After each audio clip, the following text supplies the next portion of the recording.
দূর থেকে দেখে কি মনে হচ্ছে? যখন আমার চোখে দৃশ্যটা প্রথম পড়েছে, প্রথমে ভেবে নিয়েছি এটি দেখতে চাঁদের মতো অস্বাভাবিক এক ভয়ানক সৌন্দর্যতা ফুটে উঠেছে। ঝিলমিল আলো উপরের এক টিকরি আলো জিনিসটাকে আরো সুন্দর করে তুলেছে। এমন জিনিসটি উপভোগ করতে হলে আপনাকে সামান্য মূল্য, যেটা 50 টাকা হিসেবে দিতে হবে। অনেক লোকের সমাগম, প্রচুর ভিড়। তবে এত সুন্দর জায়গা আপনাকে উপভোগ করতে হলে একটু শারীরিক শ্রম দিতেই হবে।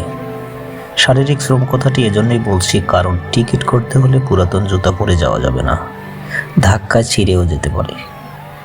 দুর্বল শরীর নিয়ে টিকিট করা থেকে বিরত থাকুন, পরে গেলে ওঠার সুযোগটা কখনোই পাবেন না।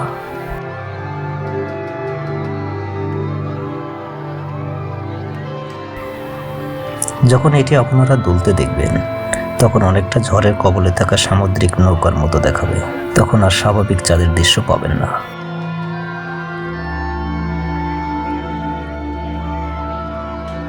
দেখতে সুন্দর হলেও উপভোগটা ভয়ঙ্কর হতে পারে। দুর্বল হৃৎপিণ্ডের মানুষ আসলে ভয়ঙ্কর হওয়াটা স্বাভাবিক।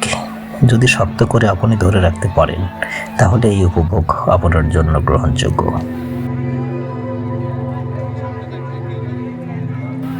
ছোট শিশু বা বয়স্ক হলে অবশ্যই সামনের দিকে বসা থেকে বিরত থাকবেন, কারণ সেখানে পড়ে যাওয়ার ভয় অনেকটা বেশি থাকে। এখানে অনেকেই দেখতে পাবেন যারা কিনা এই অসম্ভব সুন্দর দৃশ্য উপভোগ করার জন্য সিরিয়াল দিয়ে আছে।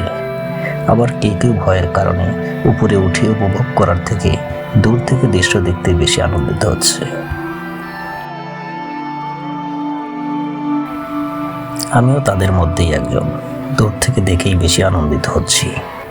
যারা ভীতু কোয়ালিটির আবার চাচ্ছেন এমন দৃশ্য উপভোগ করতে, তাহলে আপনারা অবশ্যই বাসা থেকে একাধিক প্যান্ট নিয়ে যাবেন, কারণ এগুলো উপভোগ করতে অনেকেই প্যান্ট ভিজে যায়। বমির রোগী এগুলোতে চলবেন না। নিজে তো খামখেয়ালি করবেন, অন্যদের পোশাক নষ্ট হয়ে যাবে। তবে আমার মনে হয় জীবনে একটিবার হলেও এমন দৃশ্য আপনার উপভোগ করা উচিত। তবে উপরে উঠে দেখার থেকে বাইরে থেকে আলোকময় দৃশ্যটা অনেকটা বেশি সুন্দর। আজকের মতো এ পর্যন্তই। দেখা হবে নতুন কোনো ভিডিওতে। ভালো থাকবেন সবাই। আর যারা নতুন তারা অবশ্যই পেজটি ফলো দেবেন।